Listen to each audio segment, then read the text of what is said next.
প্রতিশোধের হাতিয়ার, তাই ওরা মরার আগে পর্যন্ত অন্যায়ের অন্যায়ের মোকাবিলা করবে, কিন্তু তোমাদের ভয়ে কিন্তু তোমাদের ভয়ে আর পিছু আসবে না।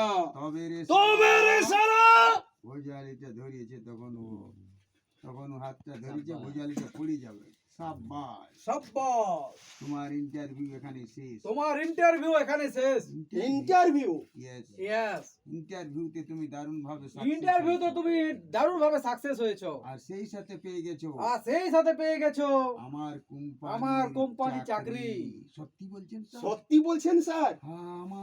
আমায় আপনি চাকরি দিবেন, আর আমায় চাকরির জন্য হন্যে হয়ে ঘুরতে হবে না, উপোস করে মরতে হবে না আমার প্রিয়জনদের।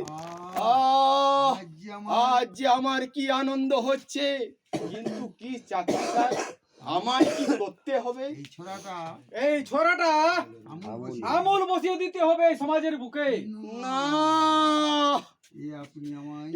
আপনি আমায় কি চাকরি দিলেন স্যার? ফিরিয়ে নিন চাকরি। যে হাত দিয়ে সমাজের কোনো উপকার করতে পারিনি, সেই হাত দিয়ে এই সমাজের কোনো ক্ষতি আমি করতে পারবো না, কিছুতেই না। এরকম পড়তে হবে, এইটুকু বলবো, দুটা তিনটা শব্দ বলে দিব,